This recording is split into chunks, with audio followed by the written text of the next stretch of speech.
something that I 100% absolutely do not miss from my years of being vegan is just the huge salads I used to make for lunch and just would like force myself to eat even if I didn't feel like a salad, or even if it made me so uncomfortably full, or if it wrecked my digestive system. I would just eat these huge things because I would see people like the person that we are doing a response video today on, and I would go, this apparently is healthy. This apparently is what I need to be doing to be strong and healthy and lean and fit and in shape and yada yada. And so today we are going to be doing a response video to Fully Raw Kristina. This is actually interesting because about a couple weeks ago, I came out with a podcast. I can't remember the episode here, so I will put it right down here.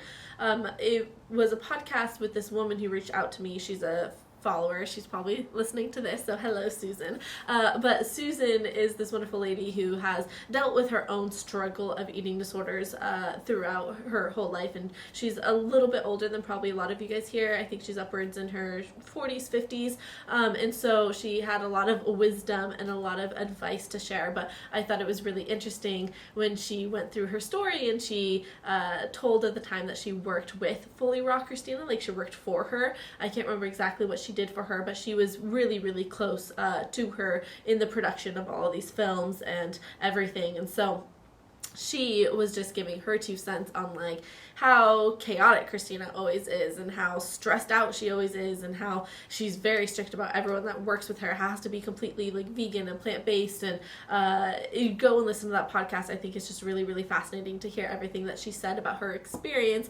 working with this woman. So I wanted to do a response video to her because, again, this is someone that I followed so much during my time of being vegan. I looked to her for inspiration. I thought that everything that she did was super cool, and I drank the Kool-Aid, for lack of a better term. And it wasn't until, if you know my story, years later, after being on the vegan diet for so long and following people like this, my health just completely, it just declined. I mean, I hadn't had a period in 11 years. My hair was falling out. I was getting these intense cravings for just like food, which I wouldn't allow myself to eat any actual substantial food. And so I would just like binge on nuts. And then my digestive system would just be a complete wreck. And anyways, just a complete decline in health. And yeah, so now I love to like look back at these videos and just go like, oh my gosh, how did I not see it before? So hopefully by me going through this, it will help you kind of see what I see now, so that you can start using a little bit more critical thinking when you watch these type of videos. So let's dive in. This is a what I eat in the day life and fitness updates. This was back from 2019, not too long ago, but a couple years ago, and let's dive in. What up, my beautiful friends? It's Kristina, and I'm so happy to be back with you today for a new What I Ate Today video. It's been a while since I've made a What I Ate Today video, and I'm excited to share with you not only some delicious raw vegan recipes for you to try and some ideas, but also some recent updates and changes. I want to pause right here because she's talking about recent updates and changes. Now, I remember when this video came out, and it was such a huge shock because all of a sudden Fully Raw Kristina went from doing videos where it was like, her speaking just from up here, kind of like what I'm doing right now, to all of a sudden she was standing like 5 feet back from the camera. And it was very apparent that she had lost a lot of weight. And it was just interesting that as she was going through this period of, losing a bunch of weight, she became more body focused or body centric in her videos. It was just kind of an interesting note. But I do remember before she kind of was this, like, she had a little bit more reserves on her. She was a little bit more round. She was definitely more curvy and voluptuous. And then all of a sudden, in 2019, when this video came out, it was like, whoa, like something just happened to her. She just lost like a lot of weight. And I know to the eating disorder mind, you look at that and you go, wow, she just lost a lot of weight. Oh my gosh. But to someone who has a very healthy body image and a healthy understanding of body weight and the necessity for a woman to be at a higher body fat percentage and all of that, you see something like that, and my first instinct is like, oh my gosh, what happened?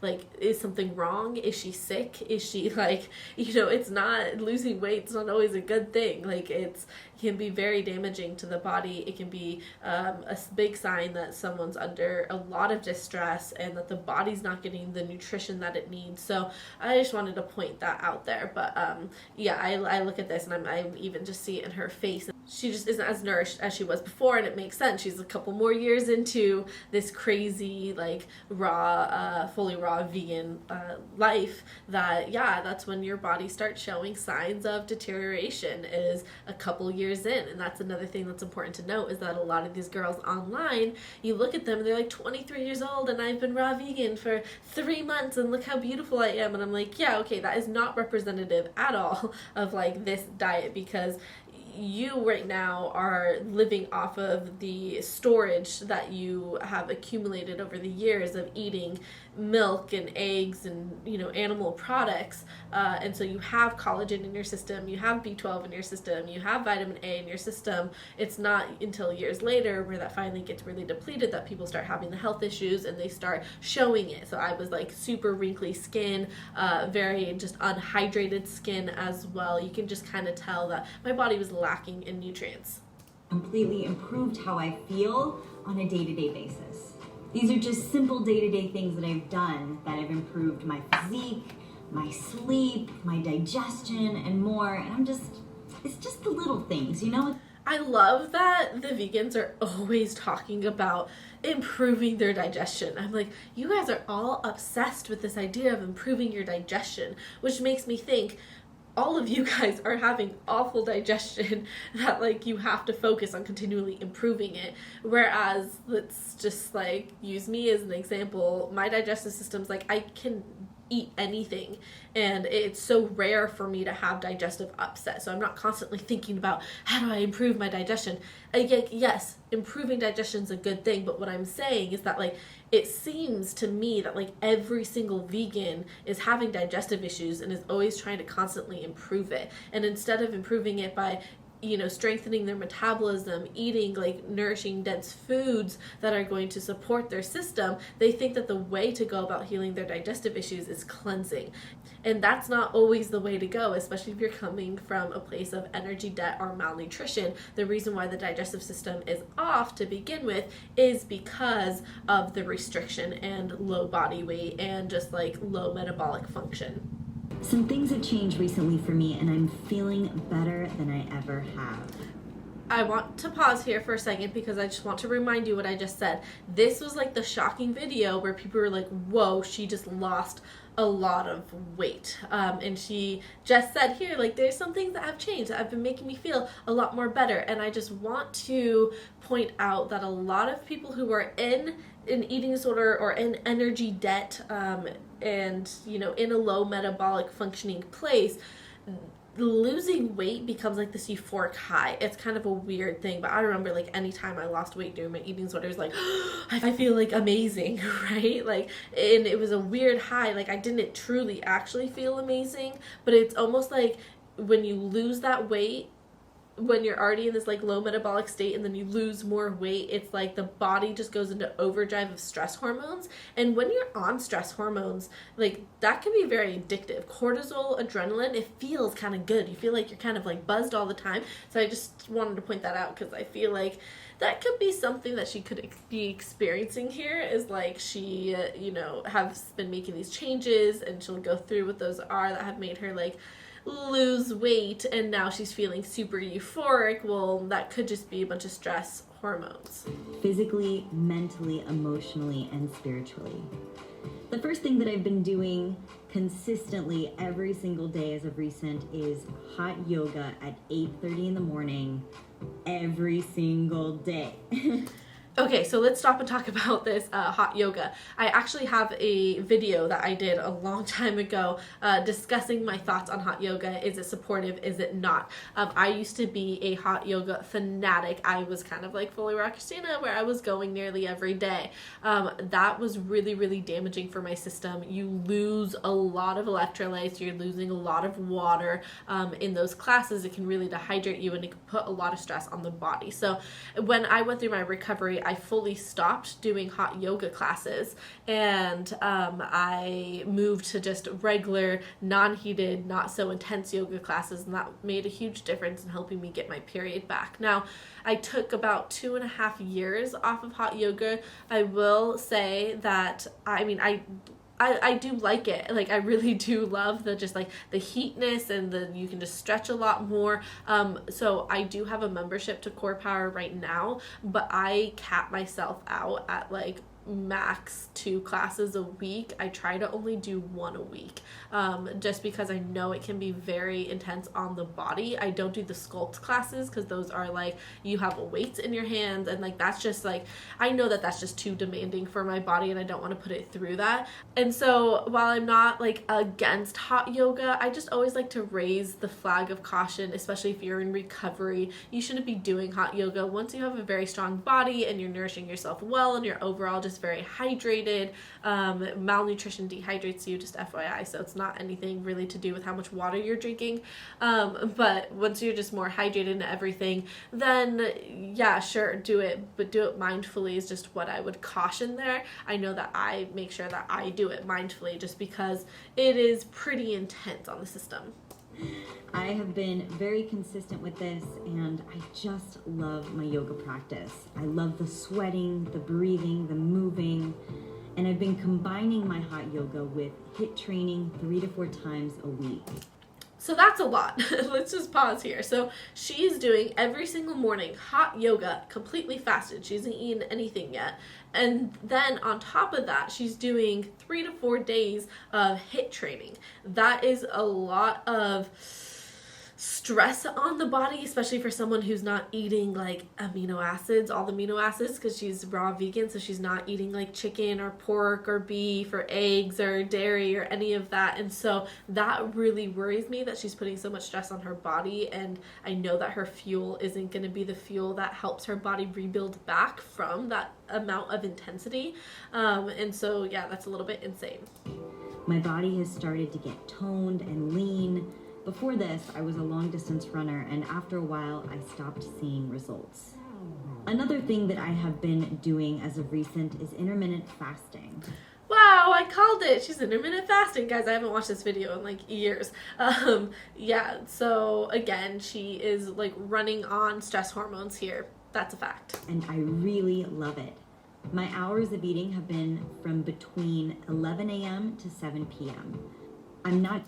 I hate when people cap their eating at night, because I'm like, oh, why? It's such a beautiful thing to be able to nourish your body right before bed, and it can really help, especially if you're coming from a malnourished state. Eating right before bed will replenish your liver stores of glucose, and that's what your body needs to maintain blood sugar to keep you asleep the whole night. So arbitrarily doing this thing called like it's 7 o'clock at night and now my body all of a sudden doesn't work and I can't have food, it's doing more harm than good. You guys, food is here to support you. Food is to help you balance your blood sugar. It's here to give you energy. It's here to, provide your body of nutrients and vitamins, all of those things. And so we don't want to be just restricting ourselves from it. Your body can digest at 7 p.m. It can digest at 9 p.m. It can digest at 11 p.m. There are many days where I go out, not many days, but on weekends when I go out, and we're dancing until like 12 o'clock at night, I come home, I eat something. Why wouldn't I? I'm hungry. I just dance the whole night. Like, I don't need to arbitrarily just wait until 6 o'clock in the morning. This is why it's so great to just not fear food and not fear calories, because I'm just like, I don't care if it's more calories. It's my body's hungry right now. It needs to eat. And I know that if I suppress that hunger, or if I try and block my appetite, like, that's going to be what gets me in trouble here. So I just don't like the timed eating. It's just so weird to me. Like, no other animal would be like, nope, the sun is over there, which means that I skipped my opportunity to have lunch because I should have had lunch when the sun was directly in the middle of the sky. Like, You eat food when you get food in the animal kingdom. Not eating past 7 p.m. If anything, I'll just have some tea. Great, I will just curb my appetite with tea. I'm still eating the same amount of food and my diet has not changed. I've just moved around my eating times a little bit. But, that's a big mistake because a lot of people think, oh yeah, intermittent fasting, it's fine because I'm still eating, let's say, 3,000 calories a day, so that's totally fine. Yeah, you don't understand stress hormones and you don't understand the body's metabolism. If you went 5 hours in the morning without eating, your body's cortisol just went skyrocketing high, right? And so, yeah, you could eat 3,000 calories in the afternoon, but that's not making up for the stress that your body felt in that moment during the morning. And that stress can be what catalyzes all the imbalances in the body. I've also really been focusing on getting better, deeper sleep. Considering I basically went 11 years on 3 to 5 hours of sleep each night, I'm currently winning on 7 to 8 hours right now. And it makes a huge difference in how I feel. So I wondered why she was only sleeping 3 to 5 hours a night. I know that when I was super malnourished, yeah, my sleep was like non-existent, and it wasn't until I got my period back and balanced everything out that I had very consistent deep sleep. So she says that she's really working on it, so she was able to kind of like manipulate her body to get to that like 7 to 8 hours of sleep, which is great. I'm glad she's working on that, but it's really telling that she had years of only 3 to max 5 hours of sleep. That's like really telling that something was off. She wasn't nourished enough to sleep the whole night through. You need energy, you need food, you need calories, enough calories to sleep the whole night through. So a lot of people who struggle with eating disorders or disordered eating or chronic dieters, they find that their sleep gets really messed up, and a lot of them become insomniacs. I believe I had massive adrenal fatigue at one point, and I'm working to rebuild and restore. Wow, you guys, it's like I'm calling the shots here. Yeah, you did have adrenal fatigue because you're not giving your body any like resources to actually like be able to be strong and to function properly. So of course your body is going through a bunch of stress. Even though my physique has changed lately, I want to make a point that my diet hasn't changed at all. I'm still fully raw vegan, 14 years, no deprivation. So you can't say that. You guys, I didn't think this was probably going to be a longer video because I didn't think there's going to be so much to dissect in this. You can't say, like, I've been 14 years raw vegan, no deprivation. No, the vegan diet, a raw vegan diet specifically, is like the definition of deprivation and restriction. Like, you are restricting yourself from so many different types of food. You can't say it's not deprivation. So to you, to your eating disorder brain, it might not feel like restriction, but you gotta remember that the eating disorder brain does this weird thing. It's like opposite day, right? It's like restriction feels good, deprivation feels good. To no other human being does deprivation or restriction feel good. In fact, evolution would tell us otherwise. It tells us that we are creatures who seek out pleasure and avoid pain. That's what has allowed us to survive over the years. So when you're in an eating disorder, it's kind of like flipped backwards. We avoid pleasure and we seek out pain, weirdly enough, and then we get a high off of it. It's really weird. I'm still doing green juices, smoothies, fruits, giant salads, basically everything on my app every day. I'm thriving more than I believe I ever have. If you've been following me for a while, then you know that I typically start my days off with green juice. Who would have guessed? Green juice in the morning. Would have never guessed, right? It's always green juice. It's my favorite way to get my day going. So many minerals and nutrients in this delicious savory juice, and I love it. So I'm making 32 ounces of green juice right now, and I'm starting off by adding into my juicer approximately 2 peeled limes, 1 large thumb of turmeric. That's a lot of turmeric, by the way. That's potent. 1 large thumb of ginger, 1 cucumber, 3 to 4 leaves of romaine lettuce, 4 to 5 leaves of kale chopped, 1 large head of parsley or cilantro, and 1 head of celery. I'll run my green juice through a strainer so that it's super smooth, and I will pour it into my jar. And from this point on... You guys, do you see that bowl of celery? Like, that is insane. And I just want to note just how insane all these quantities are. Like, and I know she's juicing it, so that's a little bit different, but I don't even want to get into this. Take the Get Your Flow On course, because I have a whole section on like nourishing foods, and we talk about vegetables in there. And we talk about how vegetables aren't necessarily like the holy grail of nutrition, and how specifically with things like cruciferous vegetables, there are components in it like goitrogens that are known to suppress thyroid function. And so when we eat copious amounts of kale and, you know, broccoli and all these things, we can actually be suppressing our thyroid. Now, am I saying never eat kale? No, you guys, I'm not saying that, but what I'm saying is when we eat obsessive amounts of it, we're putting it in huge amounts in our juices and our smoothies and our, gosh, people put it in their muffins and their cupcakes. Like, kale is trying to weave its way into everything here. When we do that, we can really start putting our health at risk, because we're getting too many anti-nutrients, oxalates, and goitrogens and things like that, and all those things that are just, it's out of balance. Is the whole point of the Get Your Flow On course. It helps teach you how important balance is, and how you really just need to learn how to portion things out in a different way, and not portion things out as in like get out your measuring cups.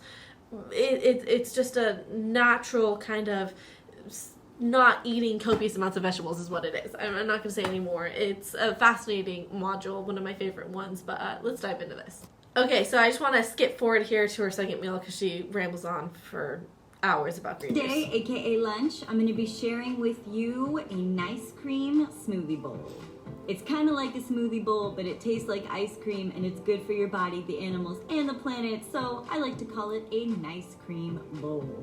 See how the vegans do that? It's like they want to make everything seem so pure. So like, this is a nice cream, because regular ice cream isn't nice, and it's kind of a disillusionment from reality of like how we humans have gotten here, and we were smart, and we learned to, you know, have cattle and to get their milk, and it ended up being a very nutritious part of our diet. And yeah, we're omnivores, we eat everything, including animal products, and that's, you know, kind of why we're here, is that we started eating meat and we started hunting, and so they spin it off as this awful thing. We never do that for lions. We don't look at a lion and go, oh my gosh, the awful, immoral, bad lion ate the deer. Like, no, that's the lion's like food source, right? Like, that's what the lion does, and we need to kind of accept that that's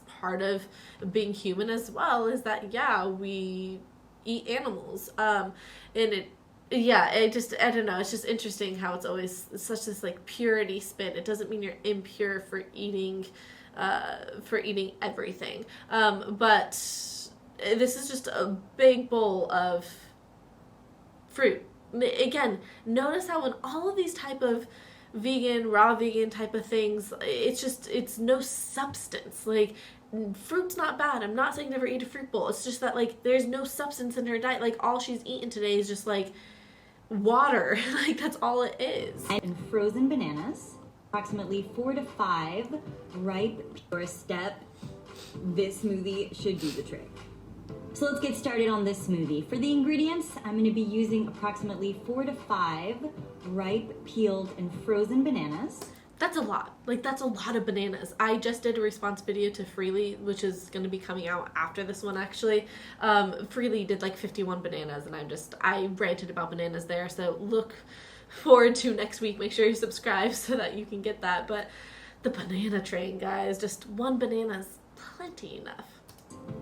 1 large cup of coconut water.